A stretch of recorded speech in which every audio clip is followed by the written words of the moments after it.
Okay, good morning. We're going to give this another try. Yesterday morning, which was Monday, which all makes sense in the end, I shot a beautiful Humpy tutorial and finished this fly up. Came out really nicely. Unfortunately, I never pushed record on the camera, so here it is Tuesday morning. We're going to give it another try. So what we're going to tie is this Humpy. We're going to tie an orange Humpy. We're going to start with a Tiemco 100 SPBL. That's sort of my default dry fly hook these days. That's that super point barbless hook. And the thread I'm going to use is going to be VEEVUS 14-aught. And we're going to tie an orange one, so I'm going to start with orange. And what I'll do to begin here, so I'm going to start the thread right at about the 50-50 point, or not about, right at the 50-50 point on the hook. And the easiest way to get your thread started and control where it starts, if you want to hold on to the tag end like this and take a whole revolution around the hook, so you've got the tag end on the bottom and the running thread on the top, you can then sort of seesaw this back and forth to place the starting wrap right where you want it, and then create your jam knot and trim your tag end off. So that's an easy way to start your thread right where you want it to start. All right, from here I'm going to build a thread base back to the bend, just nice and smooth. And I want to be sure I'm all the way back to the last straight portion of the hook. And this is where I'm going to tie the tail in. So the tail on this fly is going to be made out of elk HOCK, and elk HOCK is just beautiful, fine, hard elk hair. It comes from the foreleg of the elk, and it's very solid. There's very little inside, or zero inside diameter. So it's not going to flare when I tie it in, which is what I want on a fly like this. So I'm going to cut a clump of this off. And the nature of this hair, it's sort of like calf body hair. There's going to be a fair bit of waste. It's fairly short stuff, and it's got some underfur in it. So I'm going to cut this clump off, hold on to the tips just as close as I can, and sort of fan it out and pull all the short underfur and shorter hairs out, so that I'm left with just that long hard hair that's going to form a nice tail, like so. So I'm going to take this clump of hair and I'm going to put it in my small stacker. And with a small stacker, or the reason I use the small stacker is the small stacker's got a smaller inside diameter, and that will keep the hair all bundled up in a tight little bunch rather than letting it go in at an angle and not stack up straight. So once I've got that hair stacked, I've got a little bit better idea of how much hair I've got there. And I'm going to say this might be just a touch on the heavy side. So I'm just going to take a few hairs out here, about like so. So I've got a nice, clean, neat little stack. And I'm going to measure this against the hook shank. So it should be 1 shank length long, and that's from just behind the eye to right where the thread's hanging, right at the end of the bend. So that's my shank length. Then I'll butt my fingers together. I'm going to tie this hair in at the bend of the hook, right up on top. And you can see as I tie this down, I'm pulling hard on the thread. That hair's not reacting. It's not doing anything. That's because it's a solid hair. It's not going to flare. That's one of the reasons I like to use it. It's going to make a nice, tight, clean tail. So I'm going to wrap over those butt ends up to just short of where I started the thread. Let's pull these butt ends up. You can see the thread base, the original thread base that we started. So I want to go just a couple more turns. Then I'll lift these butt ends up and trim them out. Looks like I've got one there on the far side. And you can see when I trim those out, there's a little stub left. So if I had wrapped right up to the end of that thread base and then trimmed them, that stub would still be left on top. And what I want to do is make sure that that butts right up to where I finished the thread wrap, or started the thread wrap. And then I can continue forward all the way up to the eye of the hook, and I'll come back to about the 75% point. If you're going to err at this point, err a little bit on the back side. Move your wings back. This is going to be our wing placement here. Move your wings back a little bit rather than jam them too close toward the hook eye.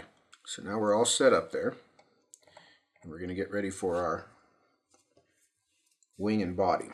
And for the wing and body, what I'm going to use is yearling elk.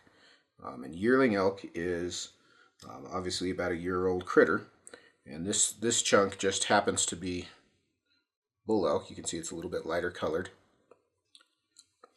So this is a yearling bull. And what yearling elk is finer elk hair. It's finer than conventional or standard bull or cow elk. It's a little bit finer consistency. It stacks up very nicely, and it tends to have really nice tips, which is what I'm looking for. So I'm going to cut a pretty good sized chunk out of there. And what I'll do here is I'm going to hold it as close to the tips as I can and sort of fan it out in my fingers. You can see I'm just rolling my fingers a bit to spread it out. I'm going to pull all of this fluff and underfur and short hairs. You can see how fine those short hairs are. I want to pull all of those out. Anything that's shorter than the main bunch. And then I usually do give it a glance through for broken tips. There's almost always a few. So now I'll take this clump of hair and I'll put it in my medium-sized stacker. And again, if you've got the hair cleaned out well, you can see I just tapped that a few times and that hair came out nice and even. And there's our broken tip that we were looking for. So we'll get that out of there. So I'll stack that up in my medium stacker. And then I've got, at this point, a better idea of how much hair I have. And I can gauge this a little bit better once it's bundled up. The amount of hair that I'm looking for is enough hair to make two nice, fairly heavy wings on a hair wing fly like this. You can see how straight that hair is and how even those tips are. So once I've got that cleaned up and happy with the amount, I'm now going to take this same clump of hair, even though it's already stacked, and I'm going to put it in my smaller stacker. And what my smaller stacker will do is it just bundles the hair into a nice tidy little bunch. And that's what I'm looking for. You've got a good angle on that there as far as the black tips. Very short, abrupt black tips. That's what we're looking for in a good piece of hair. So now I'm going to take this hair out of this stacker. And I'm going to take this clump of hair and measure it against the tail so that it's a shank length long. That's the measurement that I'm shooting for. So you can measure against the tail, which should be a shank length long, or you can measure it against the shank, which no matter what you did is still a shank length long. So now what I'm going to do here, before I tie this wing in, I'm going to spin my thread up a bit. I want my thread to be round here. I'm going to tie this hair down. And this is the case on almost every hair application, is I want my thread to be rounded so that it will bite into the hair. And you can see as I made that single turn that thread stands up a little bit more than the rest. That round thread has got a little bit more texture to it, a little more edge, and will bite into the hair to flare it in place a little more. So I'm going to check that measurement one more time. I'm going to take my hair and set it down right on the hook. I'm going to take a turn of thread over it and just start to pull down. You can see I've not really started to flare the hair at all yet. I'm going to put the second turn right behind that turn. I'll sort of move my wrist here, and that'll straighten that hair out on the hook. You can see how that hair is all laying flat now. And I'm going to tighten the thread toward me to flare it in place. So that was a steady turn. You can see my bobbin over here on my near side of the hook.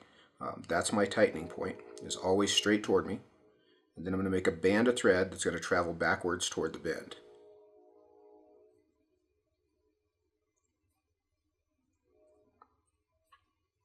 Now this may be 15, 18 turns. I want to make a nice wide band of thread.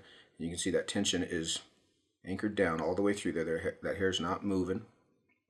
I've got the hair anchored in place.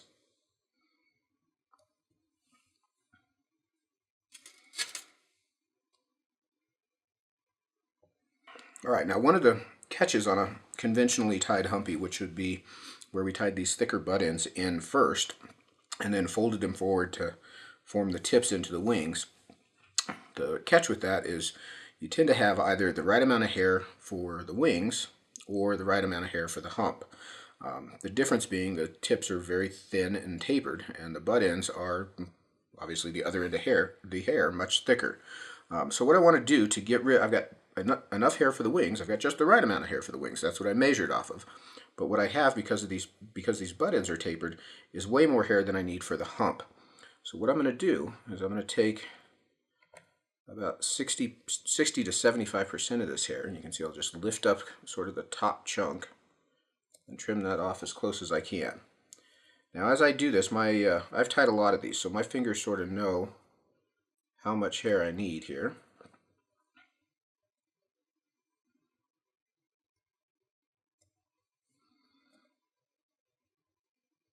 Go just a bit more here. So I'm going to trim some of that hair out. You can see I made those cuts relatively close. So now what I'll do here at this point is I'm going to take my thread and I'm going to wrap back over those butt ends. I'm going to hold on to the long butt ends and really just sort of spiral my thread back over the hair to the base of the tail. Once I get there, I'll cinch that hair down with a tight turn, maybe make a couple there, and then I'll pull the hair forward, and I want to make sure that there's no thread showing between the tail and the hump back here. From this point, I'm going to bring the thread back up to the back of the wings, and I'm going to start to stand the wings up and X and post them.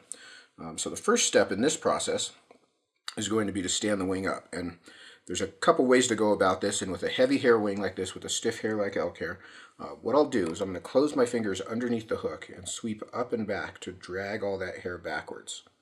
You can see I can get a pretty good grasp on all of it when I do that. Now I'm going to take my thumbnail right up against the front edge and I'll crease that hair. You can see I'm just pushing it back against the base that I tied it down with to crease that hair in place. And you can see it starts to stand up a little bit just on its own there. So I'm going to sweep up and hold that hair back. I'm going to bring the thread to the front of the wing, and I'm going to begin to build a thread dam. So a thread dam is a wedge of thread. You can see how I'm working back and forth here. I don't want to just build a pile right at the base of the wing, but I'm building a tapered base up to the base of the wing, and I'm going to jam these last few thread wraps right up against the base of the wing to stand that hair upright.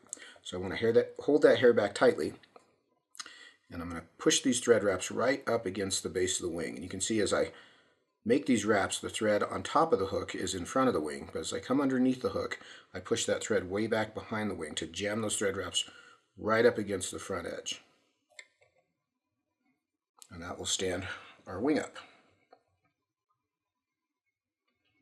So you can now see that this wing is spread out a little bit. We've got some front and back spread from where that wing has fanned around the hook. To clean that up a little bit, my thread is now hanging at the front edge of the wing.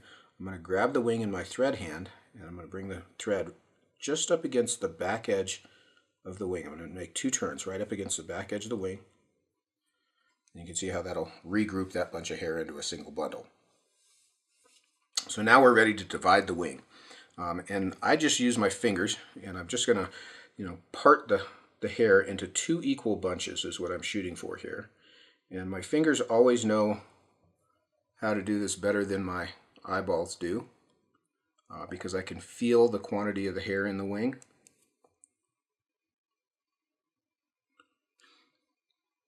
And I want these two wings to be equal volume. You can count the hairs if you like, or you can just learn to sort of eyeball it or feel it. You can see I've just divided those in two, and I've got obviously a left and a right side. So now to form the X-wraps, the start of the X-wraps, what I'm going to do is I'm going to point the far wing up a little bit. I've just turned my vise, rotated my vise a bit, and I'm going to hold on to that far wing, and I'm going to take my thread from back to front, near side to far side, about 4 or 5 turns, and I'm going to stack these wraps one right on top of the other. And then I'll take a turn of thread around the hook. And that is the beginning of my X-wrap there. You can see between the wings. Now I'll grab my near wing,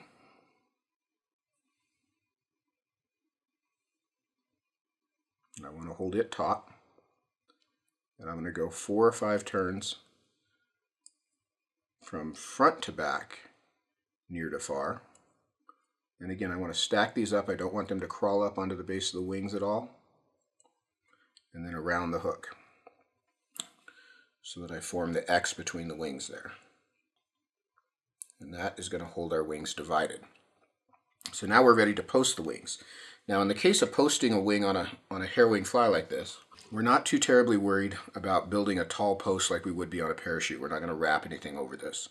But what we want to do is group this hair into nice neat bundles. So I'm going to take my vise, and again I'll turn my far wing up, and I'm going to turn my bobbin upside down. I'm going to come up here in front of the wing and turn my bobbin upside down. You can see my bobbin tube is now pointed down. And I'm going to begin to wrap around the base of the wing. And I'm going to go 5 or 6 turns up the base of the wing. And you can see how that wing will start to gather into a neat bundle. Now one thing that I like to do on these, let me feed myself a bit more thread here, is as I get to the top of the post, I'm going to pull on the thread a bit, and you can see that'll flare that wing out, and then I'll work back down the base of the wing, come down, and make a turn around the hook. And you can see how that's bundled that wing into a nice tight bundle there. Now what I do on the near side is I just leave it sitting as is, and I switch hands. I'll work the thread with my thread hand in this case. You're absolutely welcome to turn this wing up and do the same process with your rear hand. But what I'm going to do is I'm going to leave that wing pointed down, and you can see I can easily, you know, from a commercial tying standpoint, go from wrapping this wing, wrap around the hook, and then the thread's in this hand, and I'm going to make those same 5 or 6 turns, flare that hair up, and then work back down the wing to the base and a wrap around the hook. So we've got our 2 upright divided hair wings. Tidy little posts along the base of each. Now where I want these wings, once I've got those posts on there, you can see I can position those wings sort of wherever I want.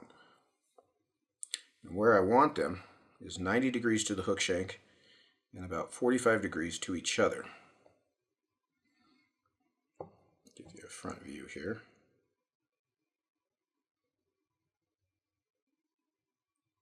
You can see 2 nice, tight, equal wing bunches.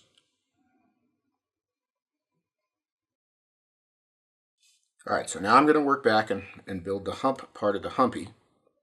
So I'm going to hold on to these hairs that I've got back here for the hump. I do want to keep them separated from the tail. Obviously they're a whole different kind of hair and the other end of the hair, so it's not like it'll be hard to rearrange these if they got mixed up. But if you hold on to them, it just saves you the step. So I'm going to hold on to these butt ends, and you can see the butt ends of the wing here where I cut those off. I've got a few little stubs left, and I leave that as an indicator of where I want to stop. So what I want to do is I want to build my hump from about this point here backwards. I want equal space for the hackle from the index point to the wing and the wing to the front edge of the body. So I want to make sure that I leave plenty of room there to put my hackle collar in here later and just build the hump behind that. So to build the hump, this is the exciting part of a humpy. I'm going to make a whole bunch of turns of thread here on this back half. And what I want to build is about an egg shape with the fat end of the egg toward the wing and the narrower end at the bend. You can see I'm just working the thread back and forth. And I like to make these thread wraps good and tight. That'll maintain the shape of the underbody that I build. And I want to build this body diameter up to about 1/3 of the hook gap. And by that I mean that the measurement top to bottom on the body here, so from here to here, should be 1/3 of the hook gap.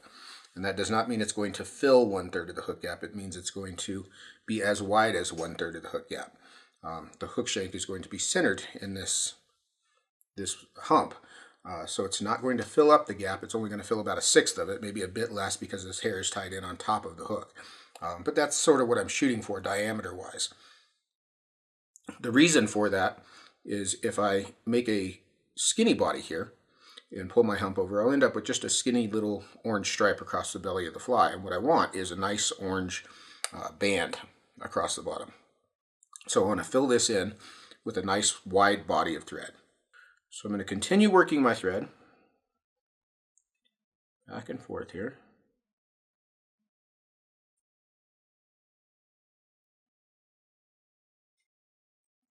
To build up that sort of egg-shaped hump.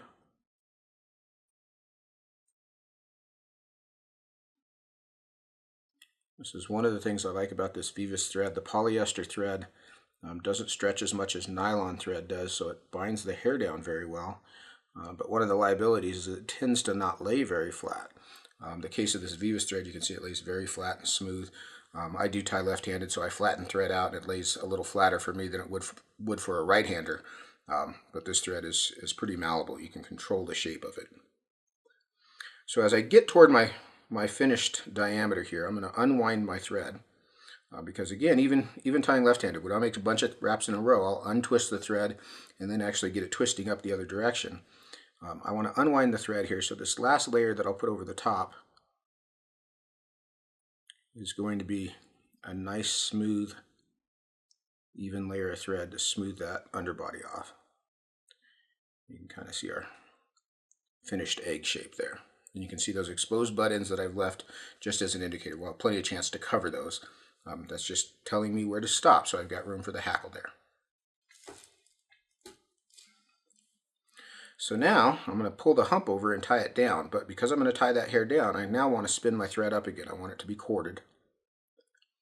And I'll place one turn of thread around the hook. I'm going to lift up the butt ends, and I've got these in my thread hand. And as I pull these up, I'm going to give them about a quarter twist. So you can see as I do this,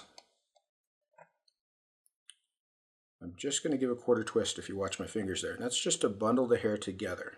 So I'm going to pull that hair forward taut, and I'll bring the thread up over the top. Now you can see the hair is holding the thread up. Now the reason I want to do that is because now I can pull straight down on the thread and cinch that hump down right over the top of the fly. Get another turn on there. Cinch that hair all in place, and you can see that hump is right over the top. All right, now I'm going to trim these butt ends out. So I'm going to come in and just trim those just as close as I can with the tips of my scissors.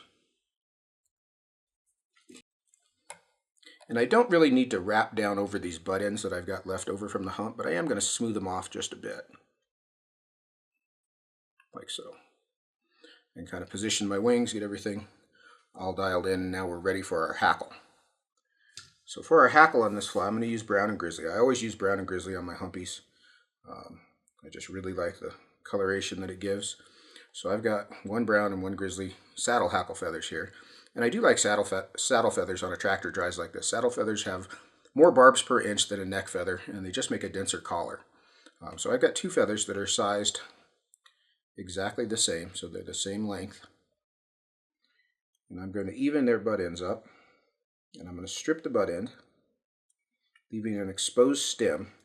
And the length of this exposed stem should be the length from just behind the index point, up here behind the eye, back to the front edge of the body. So from here, back to where my thread's hanging here, and then plus a little bit.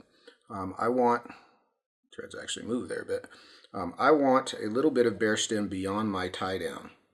So I don't want to tie the feather in right down here on the base of the fibers. I want to tie it in with some bare stem exposed beyond that. And I like to say about a half a turn. It may not be a whole half a turn, but it's pretty darn close. So I've got my measurement here. You can see where I set this in on the near side of the hook. I do my near side because I can see it. You can see those stub ends, the butt ends of the stems are just behind the index point. And I'm going to tie both these feathers in. I've got one on top of the other, inside to outside, just as if they came off the skin. And in my case, my grizzly feather's on top. It doesn't make any difference which feather's on top. So I'm going to take and catch these feathers here at the front edge of the body. I'm going to wrap forward up to the wings, and then I'm going to turn this a bit so that you can see. See the bare stem beyond the tie down? We want to make sure we have that. So I'm going to come right up to the back of the wings. I'll sweep the wings back and come forward over those stems right up to the hook eye, and then I'll start to work back. And I'll talk a little bit about that. Now what I want to do is I want to try to even the diameter difference out. And it's not so much the diameter, but this lower surface here along the bottom of the hook. I will never, it doesn't matter how many thread wraps I make here or dubbing or etc.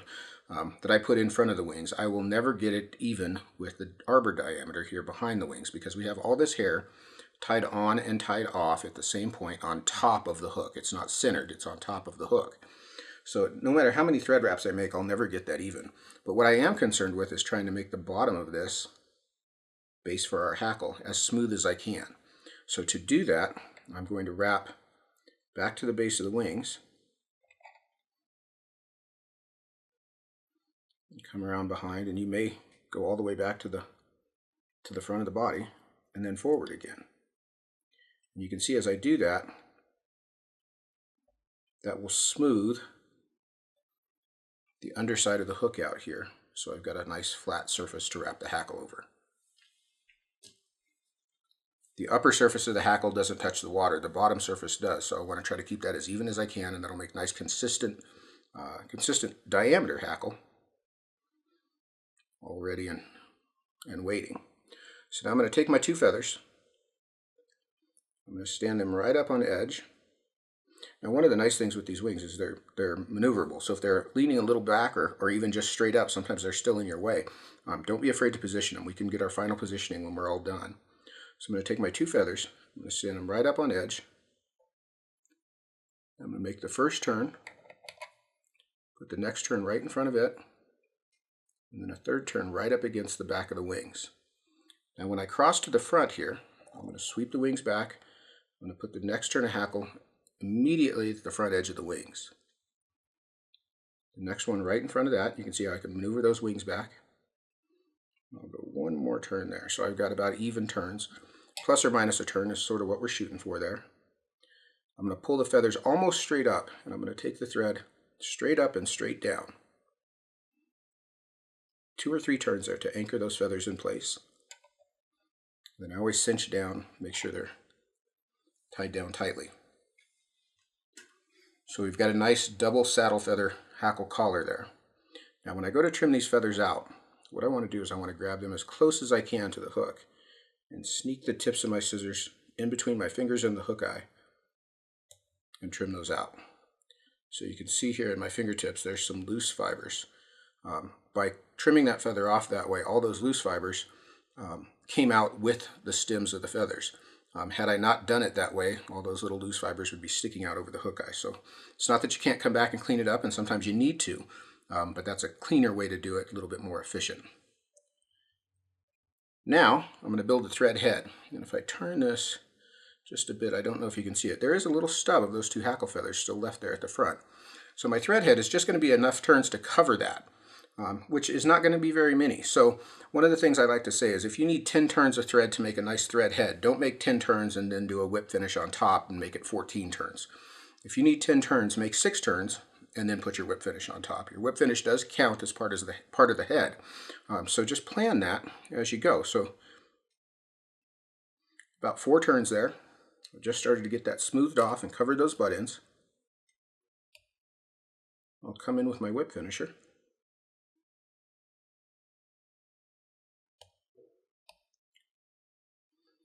Build a nice smooth thread head and trim my thread out.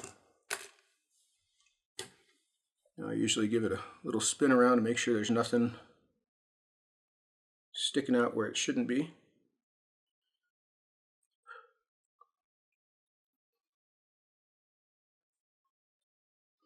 And there is our finished Humpy.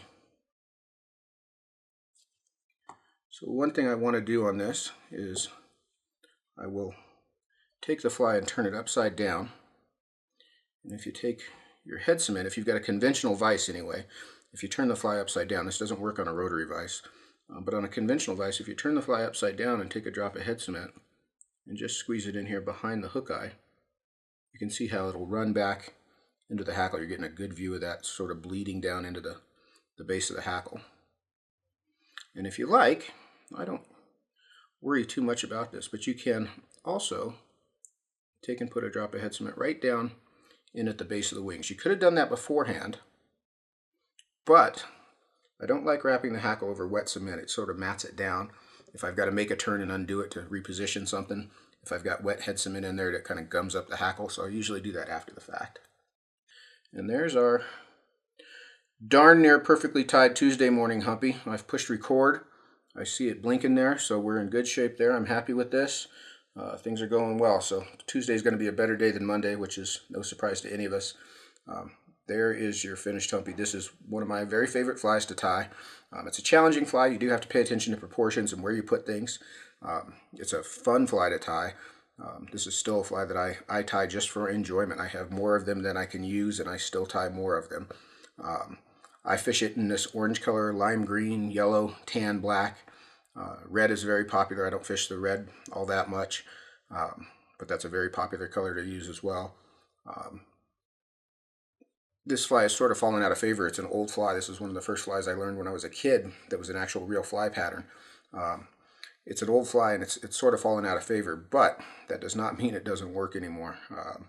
I fished this fly in the Colorado and the Eagle, tons and tons, size 14s and 16s, mainly size 14s, which sounds fairly big, but works well for a caddis, crosses over for a stonefly, just general terrestrial buggy kind of thing. You know, good dry dropper fly as well if you've got a small dropper. And that is our finished Humpy. I hope you enjoyed it. There's always more coming. Come back and check us out.